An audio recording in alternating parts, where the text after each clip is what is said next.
Why does each finger sound different on the piano? Is the answer simple, as people oftentimes think that it is, or is it much more complex? By the end of this video, you'll not only know the answer to both of these questions, but you'll know how to apply good concepts of coordinated piano technique. Hey guys, welcome back to the channel. So in today's video, I wanted to take a look at this question because I think that it's super interesting, but also very largely misunderstood. Now, in order to answer this question, we have to take a look at it from a few different angles and understand a certain amount of physiology about the human body, specifically the hand. First, we will discuss what people normally say is the reason for why the fingers sound different. And then we will compare this to what we know and understand about the anatomy of the human hand and how it works best. As I mentioned, the answer is traditionally thought of as being quite simple. The typical answer that is given is that the fingers sound different because each finger naturally has a different amount of strength. It is therefore said that if we want a note to sound loud, we should use the thumb or perhaps the middle finger. And if we want a note to sound softly, then we should perhaps use the fourth or fifth fingers because they're much weaker. Now, this is perhaps a bit more simplistic than people would normally explain it, but hopefully you can get the basic idea of what is normally taught.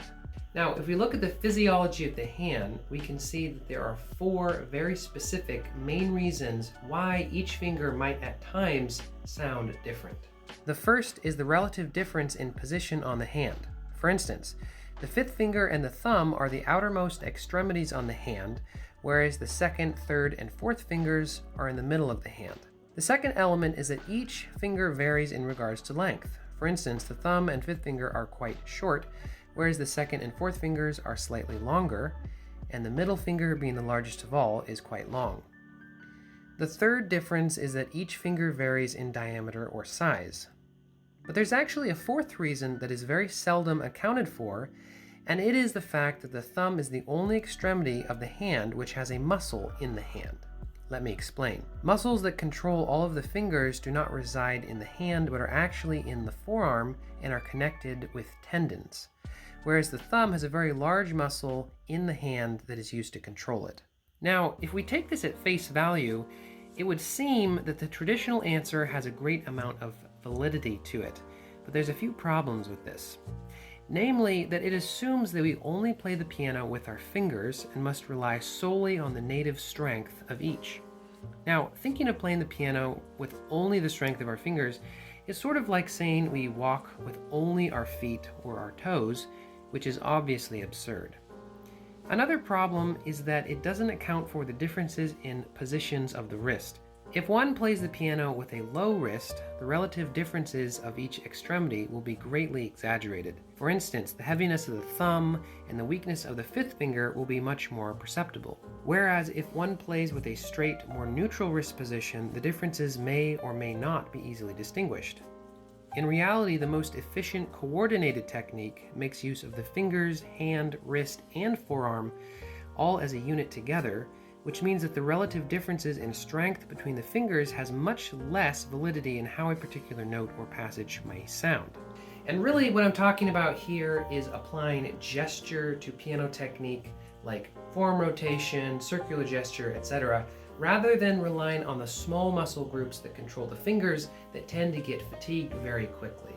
Now that we are beginning to see how the traditional answer to this question is far too simplistic and makes many assumptions, I would like to take a look at a few more examples to further illustrate this.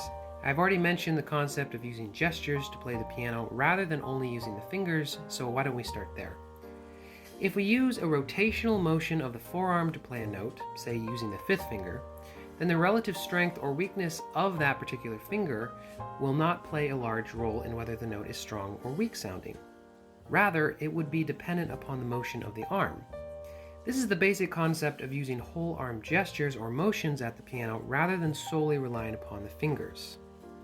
Or if we think about using gravity, i.e. downward motion of the arm, hand, and fingers together, rather than simply pressing down the note with the finger alone. Again, the relative strength or weakness of that particular finger will not play a particularly large role. This, of course, is the concept of using the weight of the arm to put down a key rather than just pressing with the finger alone. The last example that I would like to briefly mention is the concept of proper alignment of the arm to the relative position of the fingers. This concept is simply put that if the arm is properly aligned behind each finger, the transference of energy into the key will be much more efficient, thus relying less on the individual strength of the fingers.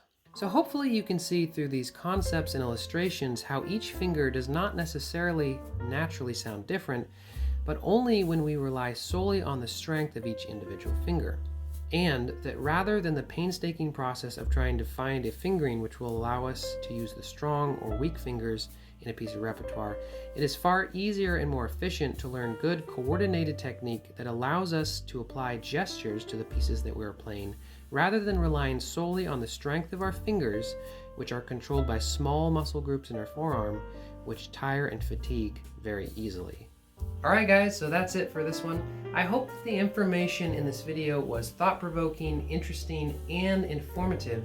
If you have any questions or comments, make sure and put those down below. I always love hearing from you guys. If you haven't already done so, consider subscribing. We post new videos every single week, just like this one, and we'd love to have you be part of our growing community here on YouTube. As always, thank you so much for watching, and I'll see you guys next time.